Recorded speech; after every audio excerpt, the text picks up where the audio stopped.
Assembly సభలో వాళ్ళ relationship గురించి, చంద్రబాబు నాయుడు గారు రాష్ట్రాన్ని ఎలా అమ్మకానికి పెట్టారు అన్న వాస్తవాల గురించి ఏకంగా రేవంత్ రెడ్డి గారు అన్న మాటలు నిజంగా ఇది చూసిన తర్వాత ఒకసారిగా రాష్ట్ర ప్రజలకు అందరికీ కూడా, రైతన్నలందరికీ కూడా, మరీ ముఖ్యంగా రాయలసీమ, నెల్లూరు ఈ ప్రాంతాలకు సంబంధించిన రైతులకు నిజంగా చంద్రబాబు నాయుడు అనే వ్యక్తి ఒక విలన్ క్యారెక్టర్ కింద కనిపిస్తుంది.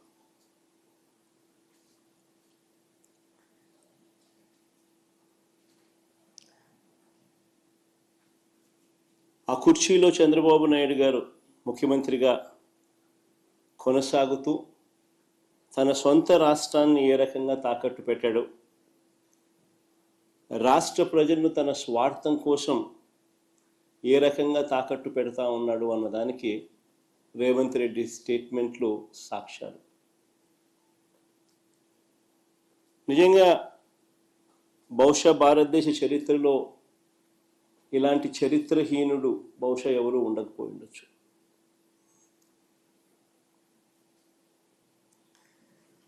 చంద్రబాబు నాయుడు గారు, ఆయన ఇరిగేషన్ మంత్రి ఇద్దరూ కూడా తెలంగాణ ముఖ్యమంత్రి అన్న మాటలను ఖండిస్తారు అని చెప్పి అందరం కూడా ఆశించాం. ప్రతి రైతు కూడా ముఖ్యమంత్రి ఈ స్థాయికి దిగజారిపోడు అని చెప్పి రైతు కూడా ఆశపడ్డాడు. కానీ ఆశ్చర్యం ఏమిటి అంటే చంద్రబాబు నాయుడు గారు తన ఇరిగేషన్ మంత్రితో తాను మాట్లాడించిన మాటలు, చంద్రబాబు నాయుడు గారు మాట్లాడుతూ ఉన్న మాటలు చూస్తే రాయలసీమ లిఫ్ట్ ఇరిగేషన్ స్కీమ్ అవసరం లేదు అంటూ వీళ్ళు మాట్లాడుతూ ఉన్న మాటలు చూస్తే రేవంత్ రెడ్డితో చంద్రబాబు నాయుడు గారికి ఉన్న రహస్య ఒప్పందానికి అధికార ముద్ర వేసినట్టే. కరెక్ట్గా రేవంత్ రెడ్డి కూడా ఇదే మాట్లాడాడు.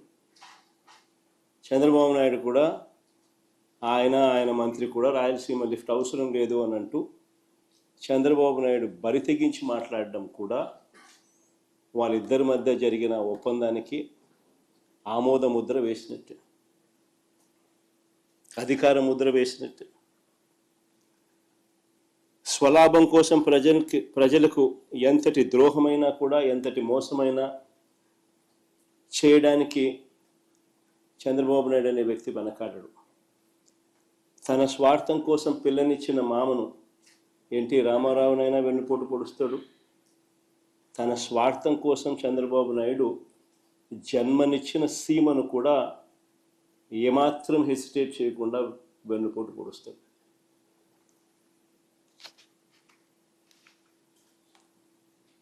నిజంగా రాయలసీమ లిఫ్ట్ అన్నది ఒక గొప్ప ఆలోచన,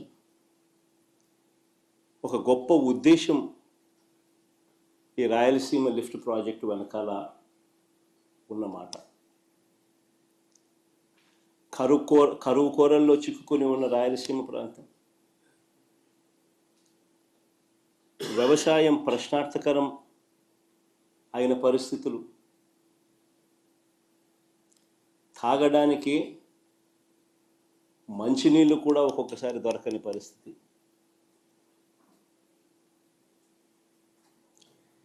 ఇలాంటి ప్రాంతానికి ఈ రాయలసీమ లిఫ్ట్ అన్నది ఒక ఇన్సూరెన్స్ పాలసీ మాదిరి.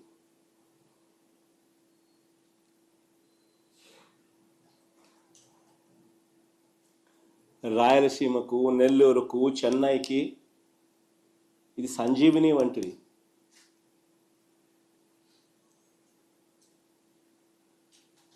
ఒకసారి వివరాలు చెప్తాను.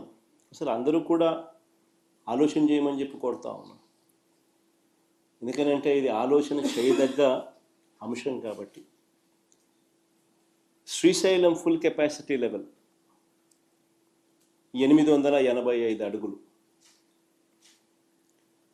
శ్రీశైలం నుంచి రాయలసీమకు, నెల్లూరుకు, చెన్నైకి నీళ్లు ప్రవహించే పోతిరెడ్డిపాడు హెడ్ రెగ్యులేటర్ సిల్ లెవెలే, అంటే బాటమ్ మోస్ట్ లెవెల్, సిల్ లెవెలే 841 అడుగుల్లో ఉంది. సిల్ లెవెలే. ప్రస్తుతం ఉన్న పోతిరెడ్డిపాడు హెడ్ రెగ్యులేటర్ డిజైన్ చూస్తే పోతిరెడ్డిపాడు నుంచి ఫుల్ డిశ్చార్జ్ కెపాసిటీ 44 క్యూసెక్ల నీళ్లు కిందికి రావాలి అని అంటే నీళ్లు శ్రీశైలంలో 881 అడుగులు ఉంటే తప్ప ఫుల్ డిశ్చార్జ్లో 44,000 క్యూసెక్స్లు డిశ్చార్జ్ కిందికి రావు. నీళ్లు 841లో కేవలం 2,000 క్యూసెక్లు డిశ్చార్జ్ మాత్రమే బయటకు వస్తాయి.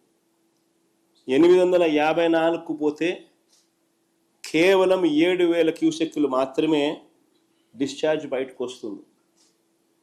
పోతిరెడ్డిపాడు ఫుల్ డిశ్చార్జ్ కెపాసిటీ 44,000 క్యూసెక్లు బయటికి రావాలి అని అంటే 881 అడుగులకు పోతే నీళ్లు ఉంటేనే సాధ్యపడుతుంది.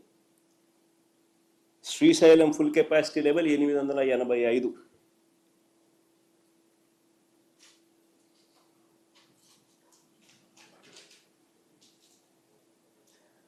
పోతిరెడ్డిపాడు నుంచి దాదాపుగా 101 టీఎంసీలు కేటాయింపులు ఉన్నాయి మనకు. పోతిరెడ్డిపాడు దిగువన పోతిరెడ్డిపాడు నుంచి 101 టీఎంసీల కేటాయింపులు ఉన్నా సరే గడచిన 20 సంవత్సరాలలో కేవలం 3-4 సార్లు మాత్రమే కేటాయించిన మేరకు నీళ్లు కిందికి వచ్చాయి. ఇది వాస్తవం.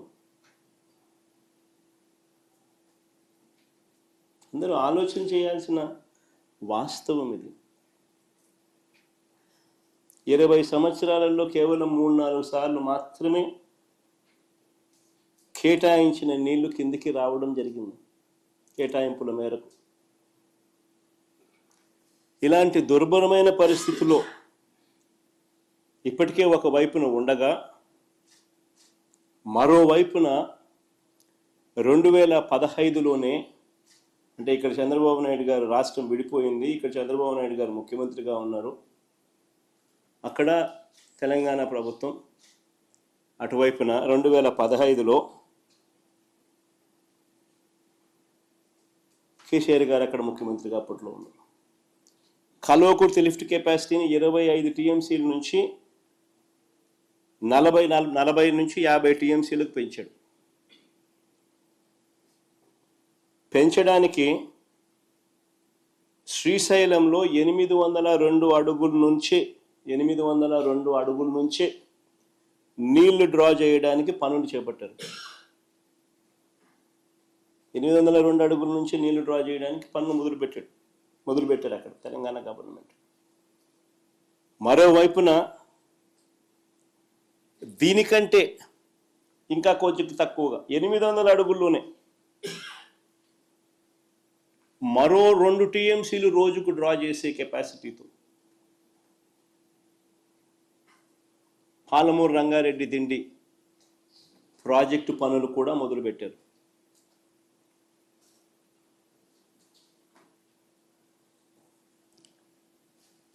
ఇంకోవైపున 825 అడుగులకి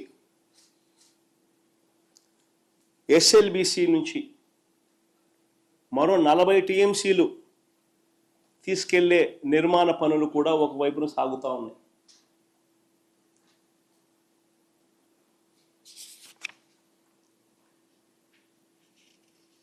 మరోవైపు శ్రీశైలంలోకి నీళ్లు రాకమునిపే జూరాల నుంచే నెట్టంపాడు, కోయిల్ సాగర్, భీమా లిఫ్ట్ల ద్వారా మరో 1 టీఎంసీ నీరు అటు నుంచి అటే తెలంగాణ తరలిస్తూ ఉంది.